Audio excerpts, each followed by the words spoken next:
सारे कश्मीरी भाई बहन हम आपके साथ खड़े हैं, पाकिस्तान का फौज आपके साथ खड़ा है, आपके दुश्मन हमारे दुश्मन है और उस दुश्मनों को हम ये कहना चाहते हैं कश्मीर चुपचाप छोड़ दो, इसमें तुम्हारी भलाई है, वरना अगर हम छोड़वाने पर आ गए तो इंडिया भी तुम लोग छोड़ोगे।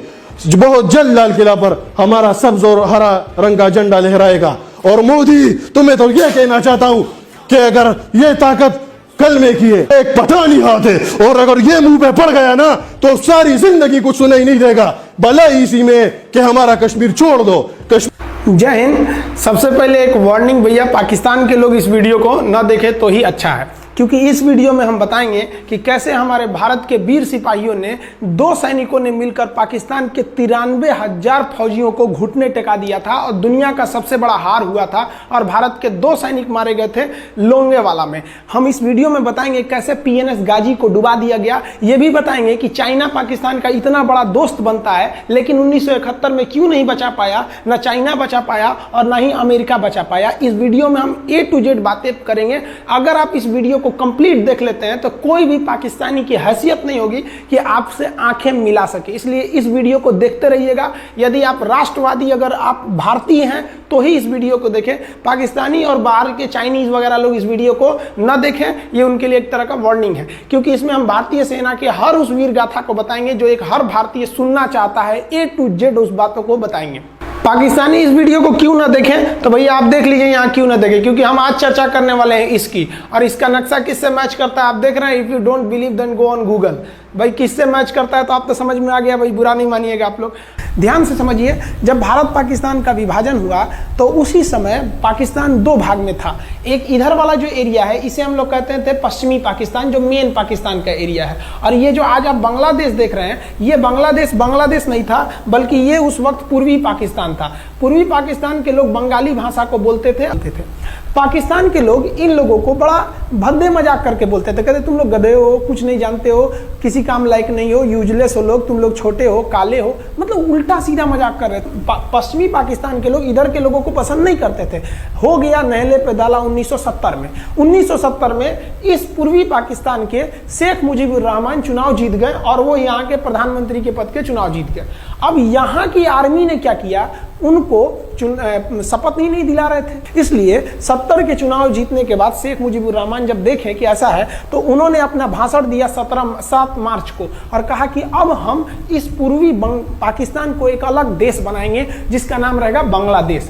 इस भाषण की वजह से आर्मी ने, पाकिस्तान की आर्मी ने 25 मार्च 1971 को गिरफ्तार करके अब पश्चिमी पाकिस्तान में अरेस्ट करके बंदी बनाकर रख दिया और यहां पर जुल्म करना चालू कर दिया।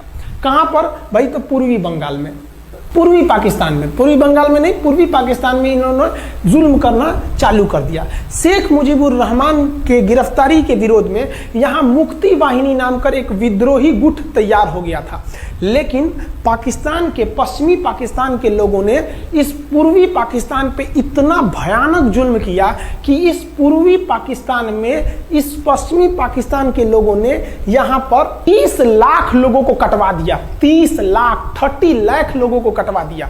4 लाख महिलाओं का बलात्कार कर दिया।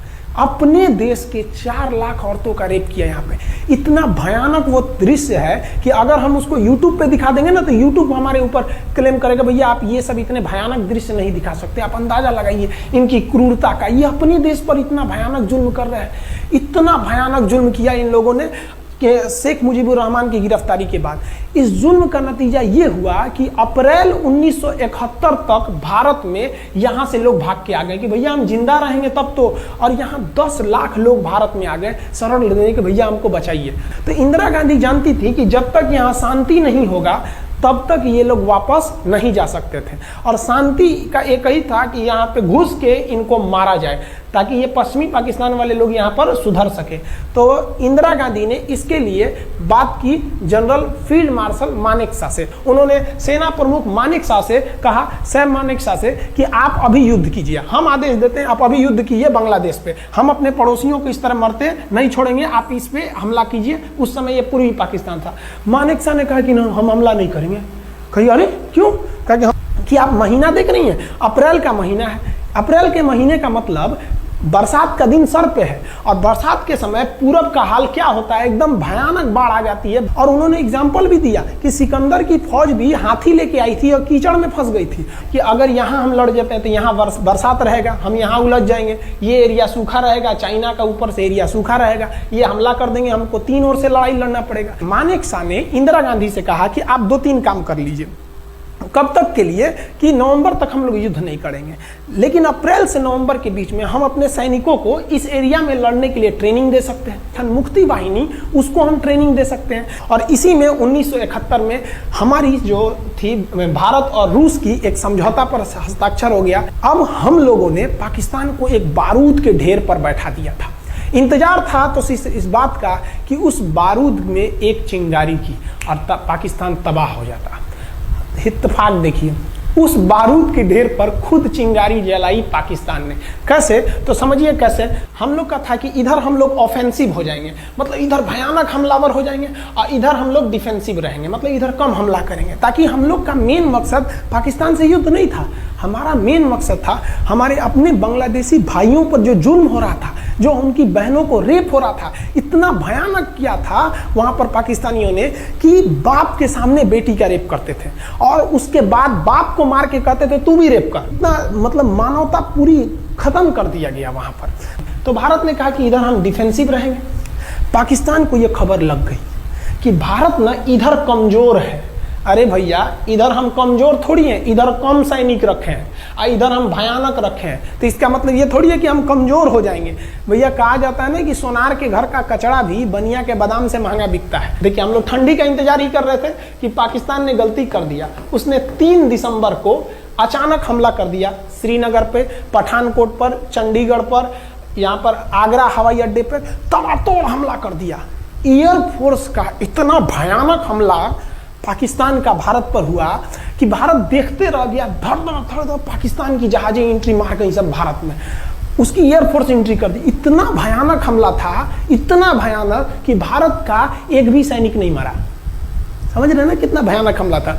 अरे भाई, आप यहाँ पर घुस जाएंगे हमारे देश में तो क्या हो जाएगा भैया? मूस मोटैयन, लोढ़ा हुईन, हाथी घोड़ा थोड़े हुईन। भारत तो इसी का इंतजार कर रहा था। देहात में कहावत कहा जाता है कि रोए के रानी तले अखिए खुदा गई। भैया, हम प्लाने कर रहे थे कि हमला करने के लिए कि आप हमारे पे हमला करिए दीजिए।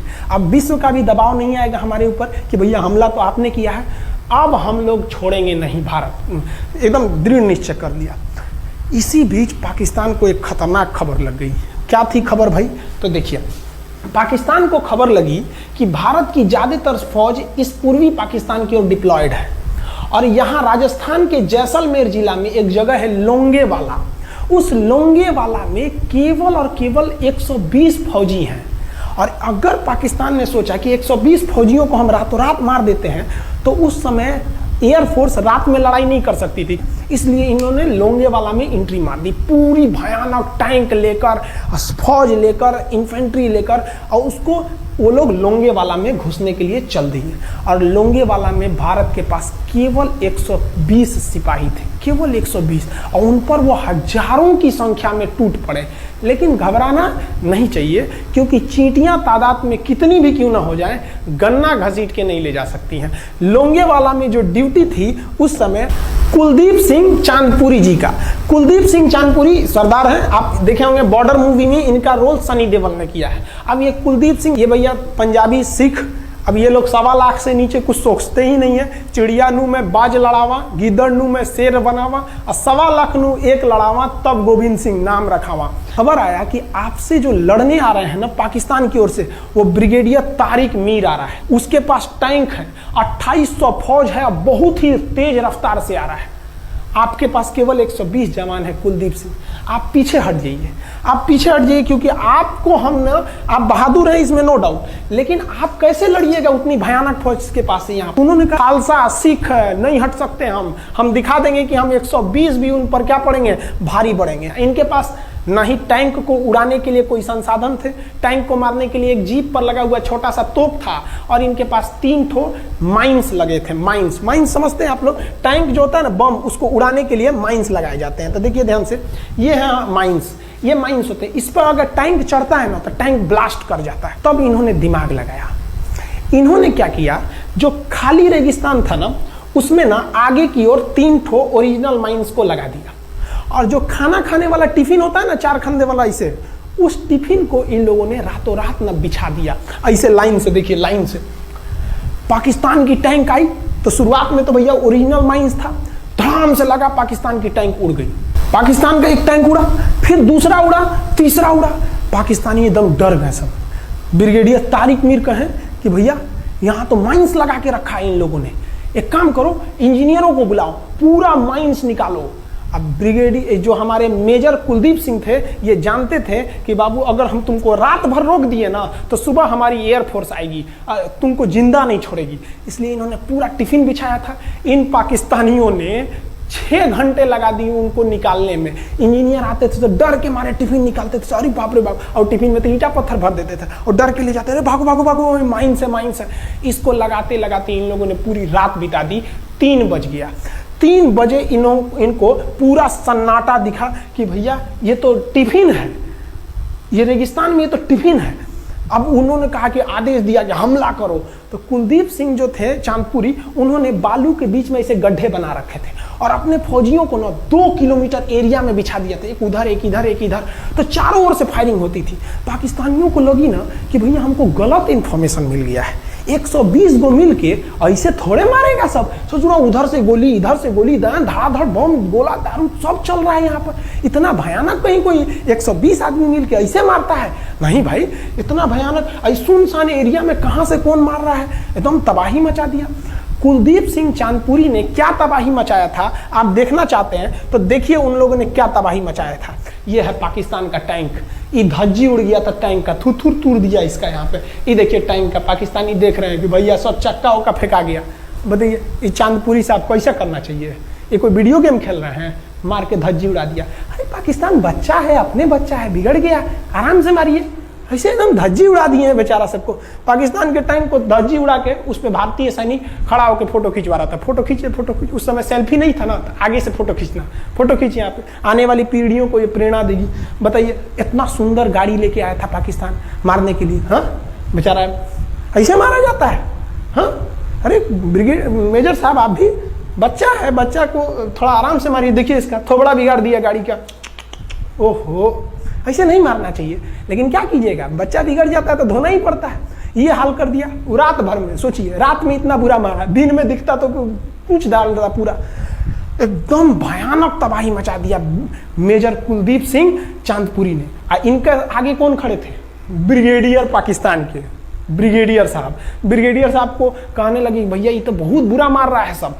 तब तक हो गया सुबह, और सुबह के वक्त हमारे जो हंटर जहाज थे, उस समय जो जहाजें थी वो हंटर जहाज थी। ये हंटर जहाजें रात में नहीं उड़ सकती थी लेकिन दिन में उड़ सकती थी। रात भर तक कुलदीप सिंह चांदपुरी ने ऐसा कूचा पाकिस्तानियों को, इतना कूच दिया कि भोर हुआ तो बाकी का कसर पूरा कर दिया हमारे हंटर विमानों ने। ये हंटर विमान जब आए सब तो इतना भयानक तबाही मचाए सब पाकिस्तान के जहाजों का कि आप हुलिया देखेंगे ना, पाकिस्तान के टैंक का ऐसे पड़ गया, ये सब टैंक पूरा तबाह हो गया, सब पूरी तरह ध्वस्त हो गया इतनी भयानक युद्ध में। 3 तारीख को पाकिस्तान ने हमले की शुरुआत की और ये 4 तारीख का शकल देखिए पाकिस्तान का। इतना भयानक धज्जी उड़ा दिया पाकिस्तान का जिसका कोई हद नहीं। पाकिस्तानियों को दुम दबा के भागना पड़ा। ब्रिगेडियर साहब भागे, कहें कि भाग भैया न तो ये सब जान ले लेगा सब। हम लोगों ने पाकिस्तान के टैंकों को अपने यहाँ रख लिए हैं म्यूजियम में। आज भी जाके देखिएगा ना तो इन टैंकों को डर के मारे पाकिस्तानी छोड़ के भाग गए कि भागो भाई यहाँ पर। ये 120 जवानों का जलवा था। और पाकिस्तानी कहते हैं कि हिंदुस्तान के लोग क्या लड़ेंगे? अरे भैया हम चीन पे वीडियो बनाए थे, आप पे नहीं बनाए थे, जो आप लोग हम लोग को बोल रहे थे कि पाकिस्तान हिंदुस्तानियों की औकात नहीं। देखिए अभी हम आपको औकात दिखाते हैं आपकी। ये आपका टैंक है, आके ले जाइए, हिम्मत है तो लेके जाके ये दिखाइए यहाँ पर। हाल तो ये हो गया था ना कि हम लोगों ने जो पाकिस्तानियों की जान ली थी ना, डर के मारे वो लाश उठाने नहीं आए थे, लाश को गिद्ध खा गए थे सब। हम लोग बोल रहे थे कि भैया हम गोली नहीं चलाएंगे, लाश लेके चल जाओ। हम नहीं जाएंगे, तुम लोग रेगिस्तान को कब्रिस्तान बना दिए हो। रेगिस्तान को कब्रिस्तान हम लोग हमला करने आए थे, शुरुआत तो तुमने किया था यहाँ पे। तो ये गिद्ध खाए थे सब, सफाई उफाई का काम ये किए थे सब। अब पाकिस्तान हम लोग को धमकी देता है। आज भी वो नहीं सुधरे हैं। आज भी हमने जो चाइना पे वीडियो बनाया था उस पर वो हमको धमकी देता है कि भारत की आर्मी कुछ नहीं कर सकती। अरे भैया आप सोचिएगा भी मत, अभी के समय में तो मत सोचिएगा। जानते हैं क्यों? देख लीजिए इधर अभी कौन बैठा है भारत में, समझ में आ रहा है? आप लोग तो पहले पाकिस्तान वाले लोग इस बात पर रिसर्च कीजिए कि इनमें ज्यादा खतरनाक कौन है आपके लिए। हमको तो यही ज्यादा खतरनाक लगते हैं भाई, समझ में आया आप लोग को? तो अभी देखिए ध्यान से, यहाँ पर पाकिस्तान ने जो हार हुई थी लोंगेवाला में, ये हार में पाकिस्तान की तो कमर टूटी और पाकिस्तान का पूरा मनोबल टूट गया कि ससुरा 120 गो मिल के ऐसे कैसे धो दिया सब, बताइए इतना भयानक धोया जाता है। तो ये शुरुआत तो इन्होंने किया 3 तारीख को, 4 तारीख को हमने धो दिया। अब बचा नेवी कही कि भैया आर्मी को मौका दिए, एयरफोर्स को मौका दिए, रात में आर्मी धोई, सुबह में एयरफोर्स धोई, हम नहीं धोएंगे क्या, हम भी धोएंगे। नेवी कब पहुंची? 5 दिसंबर 1971 को कराची पहुंच गई और कराची में जब पहुंची ना तो कराची को तबाह कर दिया। इतना भयानक बम्बार्डमेंट किया कराची पर कि कई दिन तक कराची बंदरगाह पर आग लगा था और कराची बंदरगाह को तो उन्होंने ऐसा धज्जी उड़ाया जिसे लग रहा था सिंधु सभ्यता बना दिया उनको। तो पाकिस्तान की, पश्चिमी पाकिस्तान का कमर टूट गया। पाकिस्तान वालों ने कहा कि ससुरा सब बोल रहा था सर कि हम इधर डिफेंसिव है, यानी ज्यादा हमला नहीं करेंगे, ज्यादा हमला इधर करेंगे। ससुरा इधर कैसे मार रहा होगा सब, अभी इधर भी बताते हैं कैसे मारा सब। ये कराची पहुंच गया, आप देखेंगे क्या हाल किया था सब कराची पे। कराची में जब मारा गया था ना इन पाकिस्तानियों को, तो ये पाकिस्तानी भाग गए थे सब ग्वादर में, ये ग्वादर भाग गए। अभी इनसे ग्वादर भी जाने वाला है, पूरा राज्य चला जाएगा इनसे, बलूचिस्तान। छुप के गए थे लोग ग्वादर बंदरगाह पे। अगर हम झूठ बोल रहे हो तो आप खुद पता कीजिएगा अपने यहाँ के इतिहास में भाई, हिंदुस्तान ये ग्वादर बंदरगाह पे छुप गए थे सब। आप देखिए कराची का क्या हाल हुआ था उस समय, हमारे एयर नेवी ने क्या हाल किया था। पाकिस्तान का जितना जहाज बस मिल जाए कि भैया ये जहाज किसका है, तो भैया जब पता चले कि भैया ये जहाज पाकिस्तान का है, ये हाल हो जा रहा था जहाज का। यहाँ देख लीजिए इनका पूरा ध्वस्त का, भैया ऐसे मारा जाता है। हाँ अरे भाई बच्चा को बच्चा की तरह मारना चाहिए। इंडिया की नेवी ने भी हद कर दिया, बताइए इस तरह मारा जाता है। हाँ यहाँ देख लीजिए पूरा का पूरा धज्जी उड़ा दिया इन लोगों को। अरे भाई बच्चा है, बिगड़ गया है तो थोड़ा सा आराम से ना मारिएगा, कि देख रहे हैं इस तरह से मारा पूरा पाकिस्तान के। कराची बंदरगाह उड़ गया। तो पाकिस्तान का तो इधर से तो पूरा का पूरा धज्जी उड़ा दिया। अभी शुरुआत हुई युद्ध के केवल 2 दिन हुए हैं, आप दिल थाम के रखिए, अभी युद्ध लंबा चलने वाला है। 3 दिसंबर को स्टार्ट किए, 4 दिसंबर को हम लोग लोंगेवाला धो दिए, अब 5 दिसंबर को कराची। अब पाकिस्तान ने ना भारतीयों को तबाह करने के लिए भारत का सबसे खतरनाक जहाज था INS विक्रांत। INS विक्रांत को बर्बाद करने के लिए ना इसने यहां से भेज दिया INS PNS गाजी को।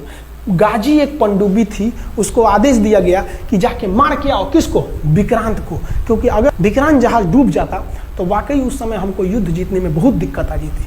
तो ये गाजी कैसे डूबा, इसको हम लोग एगो खराब जहाज से मार दिए। तो अब इधर समझते हैं कि जब उधर इतना भयानक धोए हैं तो इधर कितना बुरा धोए होंगे, इसको बारे में हम लोग समझते हैं। भारतीय सेना अब पूरब की ओर क्या क्या काम की, इसको ध्यान से समझिए। ये मुक्ति वाहिनी जो थी बांग्लादेश की, वो अंदर ही पाकिस्तानी फौजियों को मार रही थी गली कुची में दौड़ा दौड़ा के, क्योंकि इन पाकिस्तानी फौजियों ने वहां पर रेप किया, मर्डर किया और इनका साथ दे रही थी इधर से हमारी इंडियन आर्मी और ऊपर से हमारा एयरफोर्स। ये तबाह कर दिए थे, इनको भागने के लिए भी जगह नहीं था। और इसी में इनका सबसे बड़ा सरदर्द बन गया था इंडियन नेवी, क्योंकि इनको जो मदद थी, देखिए ये पूर्वी पाकिस्तान है, इनको मदद जब भी मिलेगी तो इधर से ही मिलेगा। अब बताइए यहाँ से तो कोई जाएगा नहीं, बेवकूफ़ भी नहीं होगा जो इधर से मदद करने जाएगा। रास्ते में ही एयरफोर्स मार के गिरा देती थी, ट्रक वगैरह जाएगा नहीं, तो नेवी से ये इन लोग मदद देते थे। भैया यहाँ पे जो इनके फौजी लड़ रहे थे उनको खाना पीना भी खत्म हो गया था।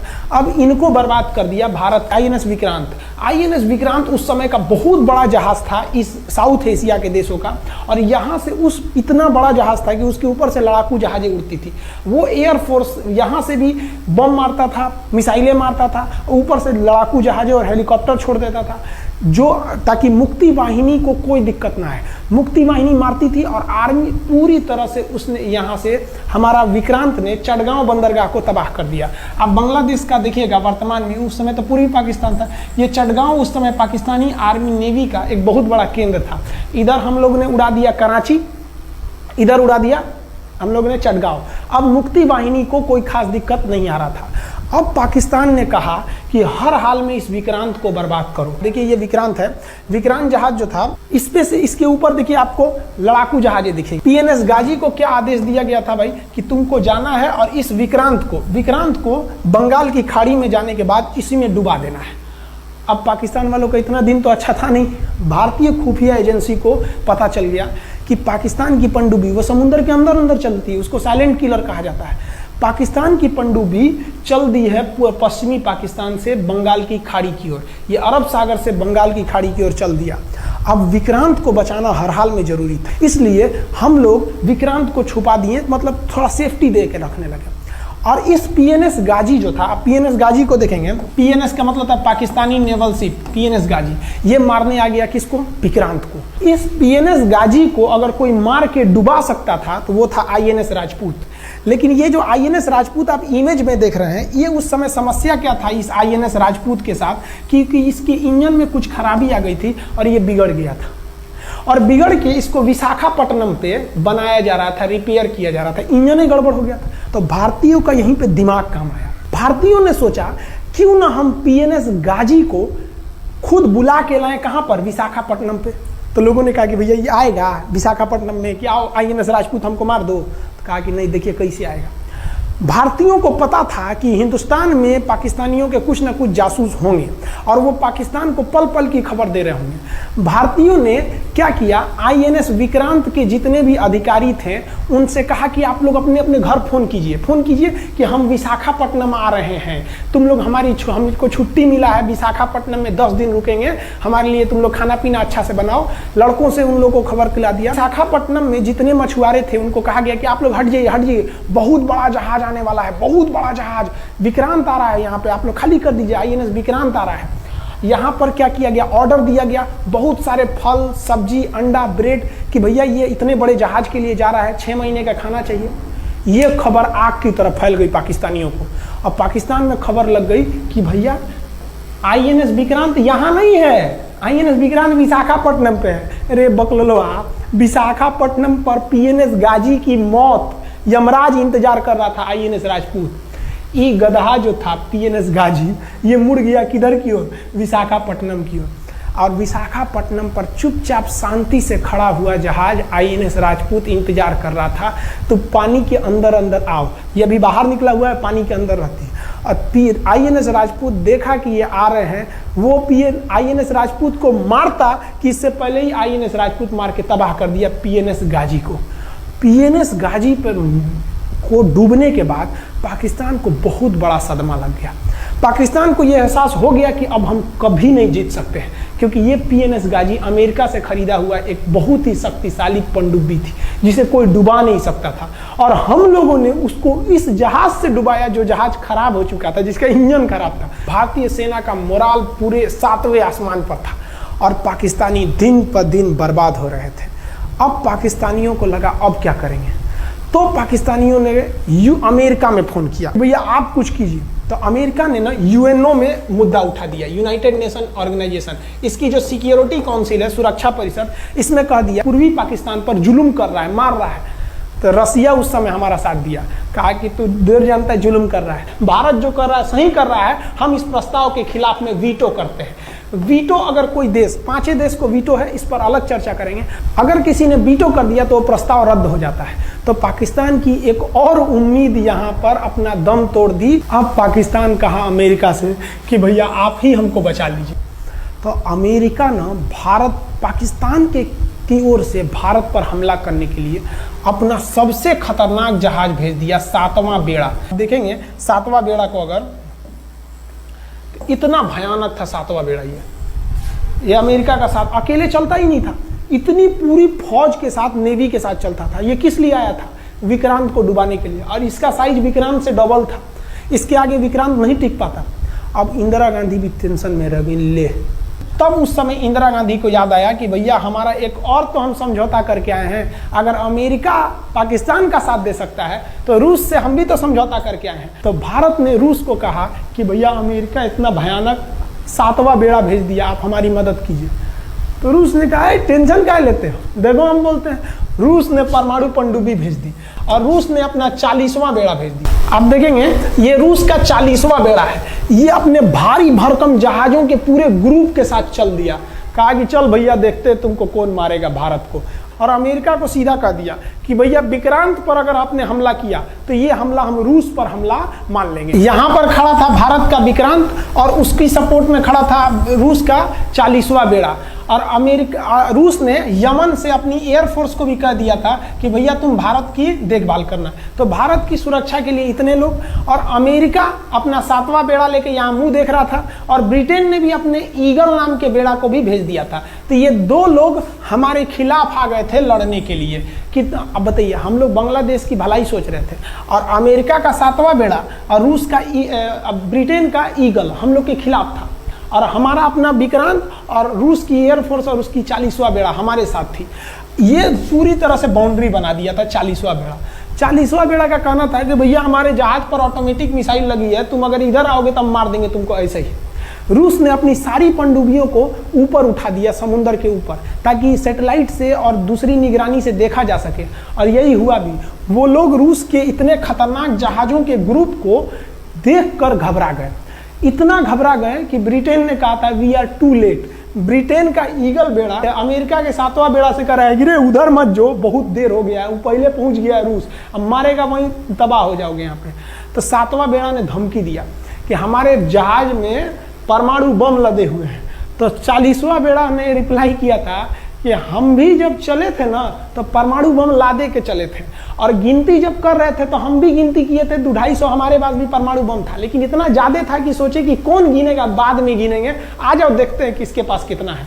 तो रूस ने हमसे सच्ची दोस्ती निभाई थी, और इधर शेख मुजीबुर रहमान की जो मुक्ति वाहिनी थी वो अपना काम कर रही थी। अब भारत आर पार की लड़ाई में था, पाकिस्तान हर मोर्चे पर हारते जा रहा था। भारत सरकार ने पाकिस्तान पर मनोवैज्ञानिक दबाव बनाने के लिए निर्मलजीत सिंह अरोड़ा ने एक प्लान बनाया। उन्होंने एयरफोर्स को पूर्वी पाकिस्तान यानी जो अभी बांग्लादेश है तो ढाका के ऊपर एयर ड्रॉप करा दिया, हवाई जहाज से सैनिकों को उतार दिया, और उन सैनिकों के भेष में उसमें सैनिक कम थे, और उसमें केवल पुतलों को नीचे उतारा गया था। ये केवल इंडियन आर्मी जान रही थी कि पुतला नीचे उतरा है सर, लेकिन मीडिया ने तो इसको खबर को आग की तरह फैला दिया। और इसमें हम धन्यवाद देना चाहेंगे हाथ जोड़कर BBC न्यूज का। और BBC ने ये छाप दिया कि इंडियन एयरफोर्स ने ढाका पर 5000 एयर ड्रॉप करा दिया फौजियों को। अब ये गली गली खोज खोज के पाकिस्तानी फौजियों को मारेंगे कि तुम क्यों मार रहे हो हमारे बांग्लादेशी भाइयों को। और बांग्लादेश की मुक्ति वाहिनी वैसे ही उनके पीछे पड़ी हुई थी पाकिस्तानियों के। अब पाकिस्तानियों का पूरा मनोबल टूट गया, पाकिस्तानी गली गली छुप गए सब। सोचिए ये पुतला से डर जा रहे थे सब, रियलिटी में ये फौजी नहीं थे, ये पुतला गिराया गया था एयर ड्रॉप करके। अब वो लोग डर के मारे भाग गए यहाँ पर। अब एयरफोर्स ने देखा कि उसके ये छोटे से वैज्ञानिक दबाव का इतना खतरनाक असर पड़ा है। एयरफोर्स ने कहा कि अब एक काम करते हैं, अब आर पार को अब ठोक डालते हैं पाकिस्तान को, अब जो होगा सो देखा जाएगा। एयरफोर्स ने बांग्लादेश के जो गवर्नर थे उनके घर पे हमला कर दिया। अब वो घर में नहीं थे, वो तो बच गए।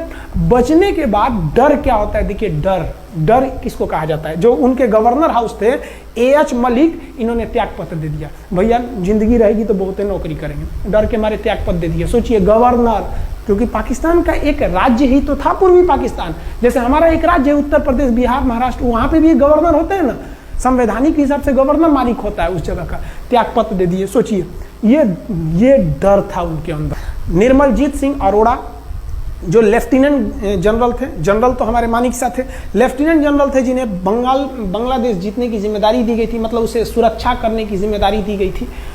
वो पाकिस्तान के लेफ्टिनेंट जनरल नियाजी से बात किए और उन्हें कहे कि हम आपको आधा घंटा का टाइम देते हैं और आप इस आधा घंटा में विचार कीजिए आप सरेंडर करते हैं कि नहीं। अगर आप सरेंडर कर देंगे तो हम आपको गारंटी देते हैं कि आपके सैनिकों को जिंदा रखा जाएगा, और अगर आप हमारी बात को नहीं मानेंगे, देखिए गवर्नर साहब के घर है, कोई ठीक नहीं है, आपके घर पे भी यही हो जाएगा। क्योंकि अगर आप हमारे सामने सरेंडर नहीं करिएगा तो याद रखिए हम अपने हमले को 10 गुना और तेज कर देंगे। और हाथ तो आप चारों ओर से गए हैं। भारत चाहता था कि जल्दी से जल्दी इस युद्ध को खत्म किया जाए, क्योंकि अब ये अंतर्राष्ट्रीय मैटर हो चुका था। अब अमेरिका अपना नाक पे ले लिया था कि भैया हमारा जहाज मार के गिरा दिया। PNS गाजी उसी की पनडुब्बी थी, वो तो पाकिस्तान को दिया। 7वां बेड़ा को नहीं घुसने दिया। तो अमेरिका की किरकिरी हो रही थी, ब्रिटेन के ईगल को घुसने नहीं दिया, उसकी किरकिरी हो रही थी। अब भारत को उस समय लोग कहते कि ये गरीब देश है, अभी अभी आज़ाद हुआ है। 1971 में हमारी यही हाल थी और सारे लोग कह रहे थे ससुरा हम उसको गरीब समझ रहे थे, रोवा के रख दिया अमेरिका को, हर जगह धो दिया पाकिस्तान को। अब बेचारे नियाजी क्या कर सके, नियाजी को आधे घंटे का टाइम दिया गया। 16 दिसंबर 1971, याद रखिएगा दिन 16 दिसंबर 1971, ये हमारे इतिहास का 13 दिन के युद्ध में हमने पाकिस्तान को धूल चटा दिया था, क्योंकि 3 दिसंबर को पाकिस्तान ने युद्ध स्टार्ट किया था और 16 दिसंबर को हम लोगों ने जनरल नियाजी से आत्मसमर्पण करवा लिया। और आत्मसमर्पण आप देखना चाहेंगे जनरल नियाजी का। जनरल नियाजी इन्होंने हमारे लेफ्टिनेंट जनरल निर्मलजीत सिंह अरोड़ा के सामने आत्मसमर्पण साइन किया और साइन करने के बाद बांग्लादेश के ढाका रेस कोर्स में इन्होंने साइन किया और इनकी आंखों में आंसू था। एक देश के सेनापति के लिए इससे शर्म की बात क्या है जो गिनीज बुक में नाम रिकॉर्ड करा दिया। गिनीज बुक में कैसे, देखिए पाकिस्तान के लोग हम चाइना के वीडियो बनाए थे, उस पर कमेंट कर रहे थे कि इंडियन आर्मी कुछ नहीं कर सकती। देखो बांग्लादेश तुम्हारी बहादुरी का जीता जागता उदाहरण है। तुम्हारे यहाँ का 93,000 फौज, सोचिए 93,000 सैनिक पूरी दुनिया में आज तक आत्मसमर्पण नहीं किया। ये 93,000 लोगों ने आत्मसमर्पण कर दिया। देख लीजिए, ये अपना बंदूक उतार फेंक दिए, अपने स्टार नोच के उतार दिया कि भैया हम लीजिए आत्मसमर्पण कर रहे हैं, बेल्ट उतार के दे दिया, अब चलिए जहां ले जा रहे हैं, जितना लाठी मारना है हमारी, आत्मसमर्पण। ये वही पाकिस्तान है, याद रखिए, आप याद कीजिए हमारे 120 सैनिकों ने आपको धूल चटा दिया था लोंगेवाला में। केवल 2 सैनिक मरे थे लोंगेवाला में और पूरी की पूरी आपको भगा दिया था 4 दिसंबर को ही। और आप याद कीजिए, बहुत बहादुर बनते हैं ना, 93,000 फौज आपकी हार के गई है यहाँ से। इतना बड़ा हार दुनिया में आज तक कहीं का नहीं हुआ है। 93,000 सैनिक सरेंडर करके गए हैं भारत के सामने से। क्या बात कीजिएगा आप हमारे सामने। तो ये है, गिनीज बुक में नाम है। ये तो है भैया पाकिस्तान की आर्मी, एक तरह से गिनीज बुक में नाम है ना जी। भले हारने से नाम है तो क्या हुआ, पाकिस्तान के लिए इससे खुशी की बात क्या हो सकती है कि भैया गिनीज बुक के नाम है। अब इन लोगों को जेल में बंद कर दिया गया, बाद में हम लोगों ने इन्हें छोड़ भी दिया था। और इस सरेंडर के बाद बांग्लादेश के जो मुक्ति वाहिनी थी उसके चेहरे पर यह मुस्कान थी कि बांग्लादेश अब स्वतंत्र हो गया। ढाका इंदिरा गांधी का स्टेटमेंट था, ढाका स्वतंत्र राजधानी है स्वतंत्र बांग्लादेश की। ये खुशी थी बांग्लादेशियों के चेहरे पर, जिनकी बहनों की इज्जत आबरू लूट ली गई थी उन्हीं देश की फौजियों के द्वारा। जिनके ये जो नियाजी थे, जब इन्हें लेफ्टिनेंट गवर्नर बना के भेजा गया था बांग्लादेश में, तो ये नहीं पूछे थे कि बांग्लादेश का स्थिति क्या है। ये पूछे थे कि जिन लड़कियों का रेप हुआ है वो कहाँ है, सब दिखाओ तो, मतलब ये भी जाके करेंगे। ये हाल था, ये इनके चेहरे पे मुस्कुराहट थी।